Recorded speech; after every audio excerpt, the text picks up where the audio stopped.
जहाँ भी जहाँ गंगा है, जमुना है, समय संगम पे प्रयागराज में अगर आप कहीं भी स्नान करेंगे तो वो अमृत आपको प्राप्त होगा।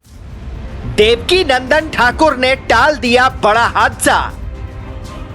उस रात बंद कर दिया था मौत का रास्ता। एक संकेत जो श्रद्धालुओं के लिए बना जीवन दान, वरना उस रात मच जाता त्राहिमाम त्राहिमाम। ये तस्वीरें चीख चीख कर सवाल पूछ रही हैं। सवाल सिस्टम से, सवाल प्रशासन से, सवाल सरकार से, सवाल जिम्मेदारों से, सवाल मौत का तमाशा देखने वाली उस भीड़ से जिसने अपनों को बचाने के चक्कर में मौत का कहर बरपा दिया। किसी ने अपनी मां को खो दिया तो किसी के सिर से पिता का साया उठ गया।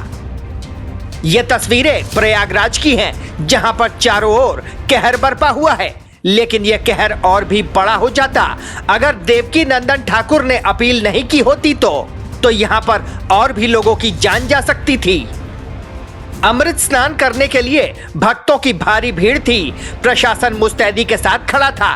तभी वहां पर देवकी नंदन ठाकुर स्नान करने के लिए पहुंचते हैं और अपील करते हैं। तो ये आवश्यकता नहीं है कि आप जाके संगम में ही आपको डुबकी लगानी है। जहाँ भी आपके पास गंगा मैया हो, जमुना मैया हो, आप वहाँ स्नान करें और आराम से आएं। बच्चों का ध्यान रखें। जितनी चिंता आपको अपने बच्चों की है उतनी चिंता हमें भी आपकी है, भगवान को आपकी है। तो इसलिए बी केयरफुल। गंगा मैया, जमुना मैया जहाँ भी है स्नान कीजिए। ये वो अपील है जिसने हजारों मासूमों की जान को बचा लिया, क्योंकि अगर देवकी नंदन ठाकुर ये अपील ना करते तो ये हादसा और भी भयावह हो जाता। देवकी नंदन ठाकुर ने सभी से ये अपील की थी जो जिस घाट पर है वहीं पर स्नान करें। और बड़ी बात यह है कि देवकी नंदन ठाकुर ने अपने समीप के ही घाट पर स्नान किया था। आज मैंने हजारों लोगों के साथ में यहाँ भगवती गंगा के तट पर स्नान किया है ब्रह्म मुहूर्त में। आज मैं संगम पे नहीं गया। संगम पे इसलिए नहीं गया, वहाँ बहुत बड़ा क्राउड है। करोड़ों लोग इस समय वहाँ मौजूद है। महाकुंभ में भगदड़ हादसे को लेकर देवकी नंदन ठाकुर आहत हैं। महाराज ने सभी भक्तों से विनम्र अपील की है कि वे शांतिपूर्ण और संयमित रहें और प्रशासन के निर्देशों का पालन करें। देवकी नंदन ठाकुर ने यह भी निवेदन किया है कि सभी अनावश्यक भीड़ भाड़ से बचें। आज मैं संगम पे नहीं गया। संगम पे इसलिए नहीं गया, वहाँ बहुत बड़ा क्राउड है। करोड़ों लोग इस समय वहाँ मौजूद है।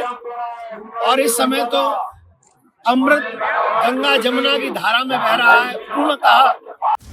देवकी नंदन ठाकुर लगातार महाकुंभ में अपनी आवाज को रख रहे हैं। लगातार वो सनातन की बात कर रहे हैं।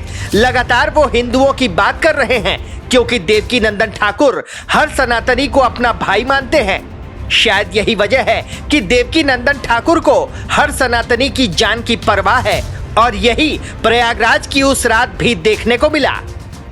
मैं भी गंगा स्नान करके आया हूं और जैसे ही गंगा स्नान करके आया तो मुझे संदेश मिला है कि संगम तट पे थोड़ी सी भगदड़ हुई है।